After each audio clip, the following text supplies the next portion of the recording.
Hello, I'm Mike Graziano, and welcome to this series of videos on how to compose a symphony. We're in the middle of composing the second movement. Last time we finished the orchestration for melody A, the first part of the movement, a very light, delicate orchestration. This time we'll start where we left off at the beginning of melody B. First, let's listen to the sketch and think about how we can find a sound that fits this specific tune.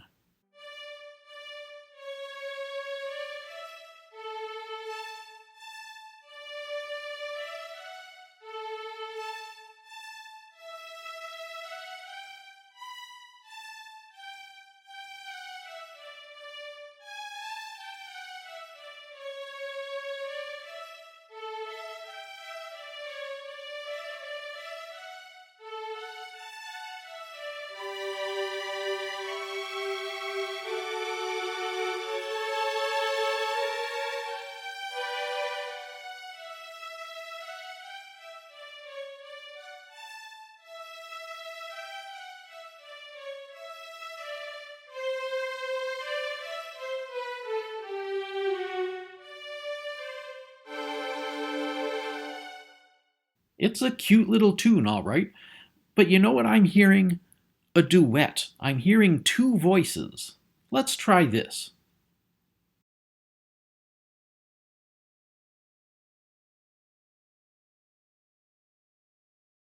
Well, it's a subtlety, because the second and first violins have essentially the same sound, but it makes a difference in spirit, mentally, psychologically to the performers.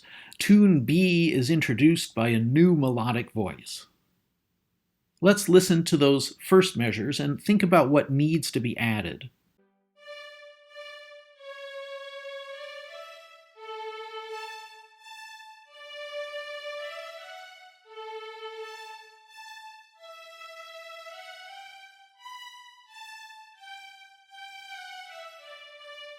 I think the two voices need to interlock better. Let's give them more to say. I'm putting in little counter melodies. I think I'll even put in the violas here to add a bass line.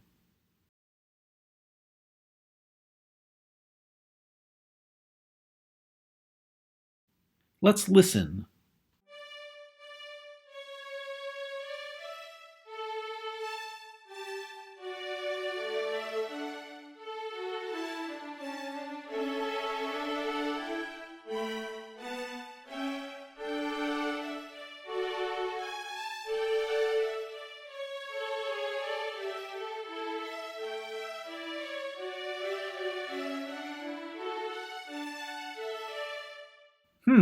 Thing is, we could add a lot, but we could also leave it exactly as it is. I'm kind of liking the idea of a simple string sound. All the winds are gone. The sound has been stripped down. The simplicity is really stark. If you have a B melody that's lighter than the A melody, and the A melody is already very light and delicate, what do? You make the point, you make the contrast by stripping the B melody to the extreme. In the next two measures, the sound needs to change. It's no longer light and bouncy, it's slower, more solemn. Let's add some nice full string chords. And let's see how that sounds.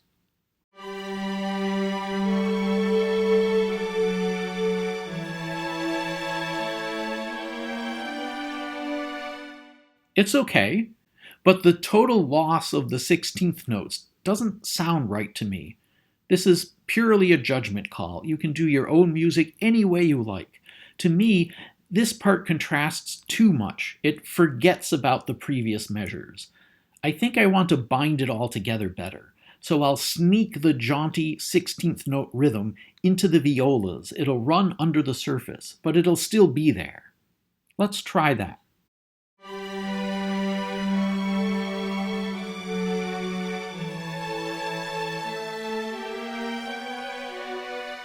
It's getting there, but it needs more.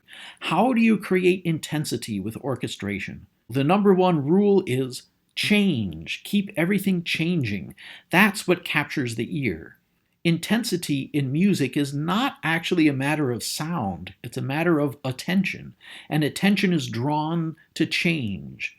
Here we have one measure of pure strings in a very nice quartet, starkly different from the previous sonority. That's a nice change. But let's change the sound again in the second measure. Let's layer on the winds, doubling the strings, or at least filling in the same harmonies. Now let's see how that sounds.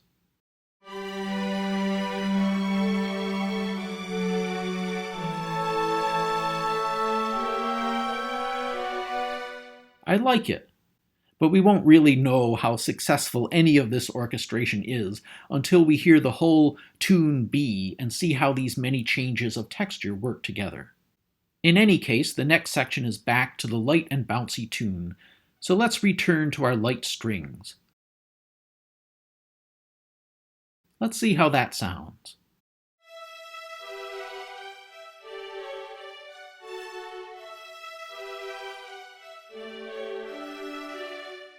We could leave it just like that, but I'm hearing something extra. Here my ear is telling me that the tune will finish off better with a little extra twist. I'll double it with the bassoons. Students who first begin orchestration sometimes think that a bassoon should double the cellos.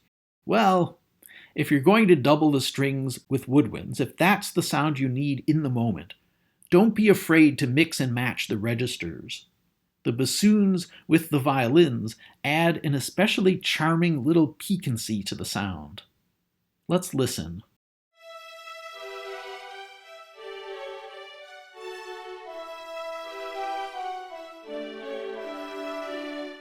Very nice.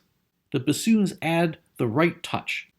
The B melody is done, the tune is done, but we still have two more measures, the transition back to the A melody. Let's fill in the strings first. I'm just filling out the harmonies. In string writing, getting the right distribution and balance is everything, and that's just a matter of practice. Let's listen.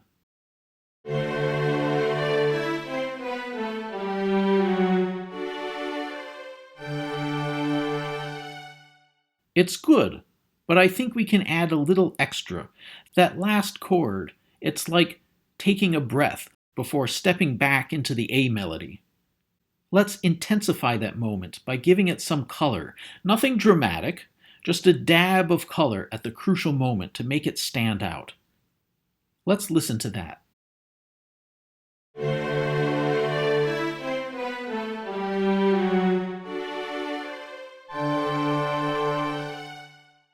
Yes, I'd like that. That little extra intensification at the moment of suspense as you usher in the next thought. And now we might as well go ahead and copy and paste in the orchestration for the A melody. Now let's listen to the entire B section. Let's get a running start from the end of the A section.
I think that's delightful. It's just enough and no more. The orchestration is barely there, which means that each entrance, each little woodwind note has a story to tell. Each note is its own person and says, I'm here and I'm important. Next time we'll tackle the C melody and finish the orchestration for the whole movement. Thank you for watching, and remember to subscribe.